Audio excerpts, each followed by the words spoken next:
lots of moves happening in the trade deadline, except for the Rangers have not made any of those moves as of yet. Now, my question to you is, how desperate are you? 877-881-1053. How desperate are you for the Rangers to make a move right now? If they don't make a move, do you throw your hands up in the air and say, that's it with this team? You'd like them to. By the way, you were a newspaper reporter at one time, were you not? Okay, real quick, we have to correct, keep our journalistic integrity here on 105 through the Fan and KNC Masterpiece.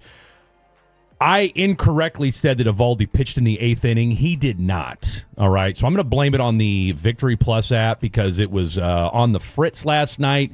They were up 6-1. I went and did something, came back. Next thing you know, they were 6-3. I could have swore I heard him say Eovaldi pitched into the 8th, but as I was wrong. We had a couple people texting the show and say, what the hell are you talking about? Eovaldi did not pitch in the 8th, so shame on me. Self-correction. There you go. But no, to your point, would I be surprised? I just think you've kind of backed yourself into a corner because, like we said, I mean, they don't have any money. I think they're going to do something. I don't think you made all the, you didn't make the Dunning move and clear up $500,000 to not make a move. They're what, $6, $7, $8 million somewhere in there underneath the tax threshold. Mm-hmm. They're going to make a move of some kind, and at the very least, I think they'll do it just for the simple fact that to send a message to the locker room, right? Like, hey, look, boys, look, the locker room knows.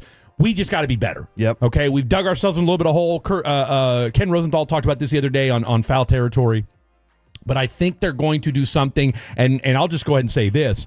I would not be surprised, given the dearth of relief pitchers that are out there. I think Robert Garcia has kind of established himself as the closer. I really, really do. I think you can make do with the closers, with the bullpen help you have. I would say 6 to 1, half a dozen to another. I think you need to go get a bat. Listen, this team has been putrid at times offensively. Yes. And one of the guys that you are relying heavily on this offseason to be a big-time bat has a 140 batting average right now. Your boy Jock Peterson, who when we were at spring training. More like Jock Strat Peterson. When we were at spring training this year, we saw him lightly stretching, lightly going through drills. Not on my baseball team. And we were kind of giggling a little bit. Mike was kind of sitting there going, look at that guy. Yeah. And it was like, oh, that's endearing because that's his personality. Well, it's okay whenever you're crushing. Whenever you are not, then you're like, well, you got to blame the lack of preparation. And that's how it feels with him. And you're right. I think that they made some interesting things this year where Bochy's been like, I'll just grab a DH guy, and I'm going to grab one of these minor leaguers that's an outfielder, and I'm going to put him in there. And granted, the Rangers have been very adamant. We've asked Chris Young, we've asked Bochy, what do you see with the DH? Is it the same as the old DH was where you just put the big guy with lots of power in there? And they're like, no, we need the DH to be a rotational player. And so that's how they view the DH. It's not but it would be nice to have a Mitch Garver. Yesterday, Bochy told us that backup catcher is something that he would feel that they need. So I wonder if they can find another bat that could also DH as well. Another bat that's a catcher, because when Higgy went down the other day, they were very short at that position. You're right. And I'll tell you what, he's swinging a hot bat and anyway they've made moves now 3 years in a row or 2 years in a row at that position where they've said when we got Austin Hedges right before they went on that World Series run. And that Brandon, not a great hitter, but somebody that was a clubhouse guy that could play the position. And let me ask you this, because, look, 2023, I wasn't here yet. The one thing that from a baseball perspective that everybody said was the Achilles heel of this baseball team going into the playoffs that year was the bullpen. Yep. All right? And the bullpen caught lightning in a bottle. And, a group that went from being like the Achilles heel went to being one of the strengths of the team, right? Mm-hmm. So my point in all that is this. You've got the best pitching coach in baseball, all right? You got Bochy, who has forgotten more about how to manage a lineup than most of us will ever know. Mm-hmm.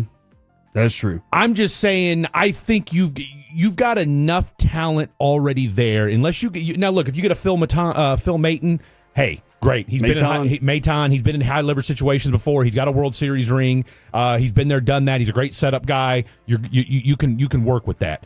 John Gray's going to get it together. All right. Robert Garcia has already shown ever since that slip up. I think it was against the Angels in that 10-game road trip that they had. He's been, 3 for 3? And I think he just tied Luke Jackson for the team lead in saves after last night's game. My point in all that is this. You can make hay and you can go on a run, as has already been shown, with the bullpen that you have right now. Yeah, I think, just worry about the bop. I think and that you don't have it. If you're in the playoffs, you're pretty much going with 2 pitchers. And absolutely, those 2 pitchers at that point in the season, they can go 7-8 innings. Yeah. Like they're protecting DeGrom through this season by saying you're going 81 pitches and you're done.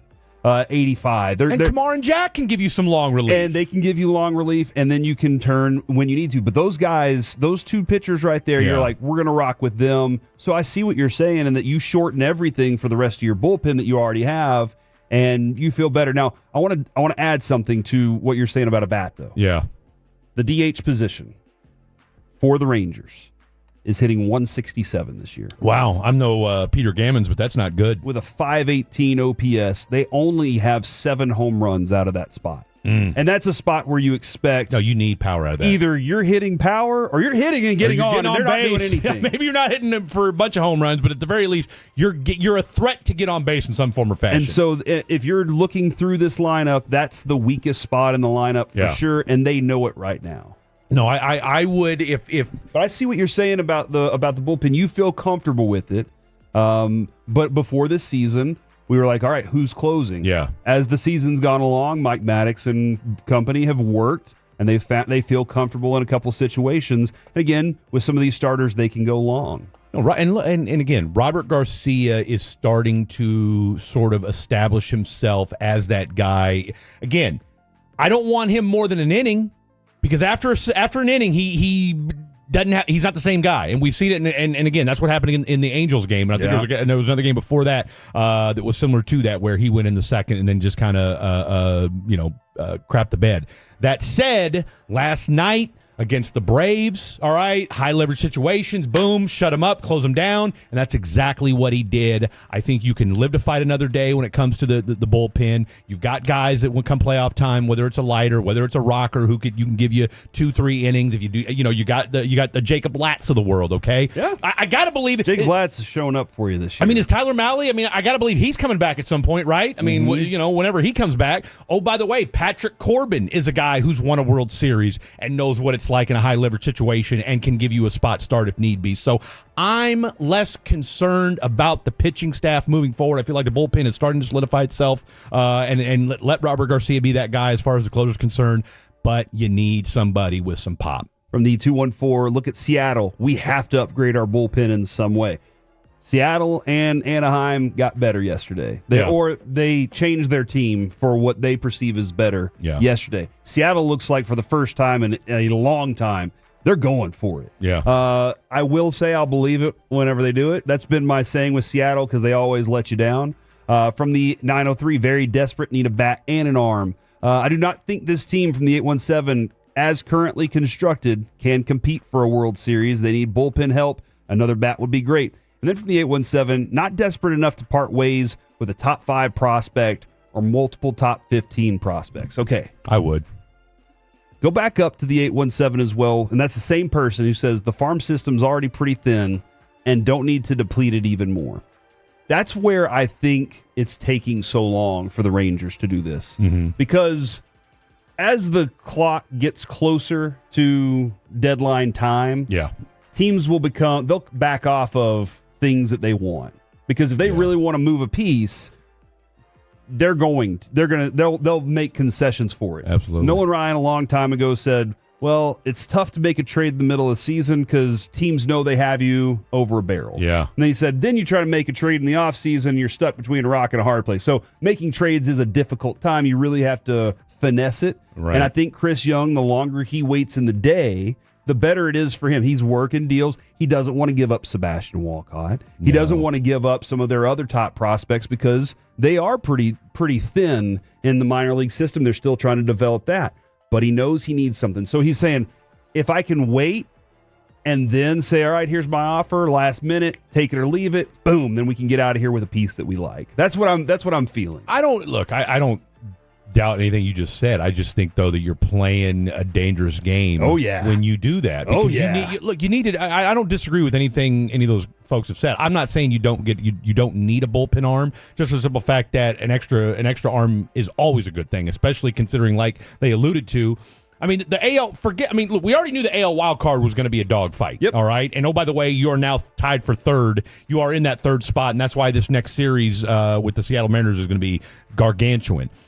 On top of that, now the AL West is stacked. All right. Because you know Dana Brown down in Houston is working the phone. All right. And Jim Crane has no problem, especially considering that this is a team that a lot of people thought were going to take a step back. Yeah, I thought they'd flip and in rebuild. 2025, right? And so now they're like, all right, we're in the thick of things. Now, half the teams, the Space City Cowboys, for crying out loud, because they've just been beaten up to death. But they're going to make a move. Dylan Cease might be a guy. He may not be. Who knows, considering that the Padres are going on. Padres made some big moves today. So, I don't know that it's going to be any kind of earth-shattering move, but all I'm saying is this. If you've got a chance to go get a difference maker, and I don't know who's left on the market that would qualify as that, again, outside of Sebastian Wilcott, now that Mason Miller's gone, I think everybody else is fair game. I also don't know. I don't know where Spores is in the process of it all. Exactly. And maybe they know, and they're just like, we're waiting until later, and then he'll come in and he'll be fine. Maybe they know more about that process than we do for sure. So hopefully that's something they have in their mind as well. I love this from John Blake, former PR guy for the Rangers. Actually, I think he's still with them. He's just kind of in that phase of transition of power, if you will. Peaceful. John Blake said it was 35 years ago today, 1990, that Nolan Ryan became the 20th pitcher to win 300 games with an 11-3 victory over at Milwaukee's County Stadium. Nolan Ryan threw 146 pitches in 7 2/3 frames with 8 strikeouts, his second try for number 300. He had an ND on July 25th at the Yankees, or against the Yankees at Arlington. He threw 146 pitches in 7 2/3, and a manager let him. That's just inefficient. How many? This guy couldn't put anybody out. Come on! He's the all-time strikeout. What are we doing? I don't know. That's the thing that I'd love to know. Did we have a number of his pitches that he threw in his career? Because I know with the Mets, I want to say he pitched, or not with the Mets, but I know there was one game where he pitched 198 or something crazy like that. Yeah. And then came back the next game and threw 140. And that was, again, that's a different era. You said 146? 146 pitches in 7 2/3 frames. Okay, and only 8 strikeouts. So let's just put it this way. My man was averaging about 21 pitches an inning. Jeez. And now, if you have 21 pitches in an inning, you're out in the next 2 innings. Well, let's go back to the other day. Kamar Rocker threw 92 and 4. So he was on that Nolan Ryan. Track. That little I got 3 left in me, Coach. I got 3 left in me. We're only at 92. I promise I can do this. That's crazy. So that's that right now. And again, it looks like Hendry Mendez, outfielder is heading to the Twins. One additional player will go along with Mendez to the Twins from the Philadelphia Phillies. So more action going on around the league. Rangers still patiently waiting.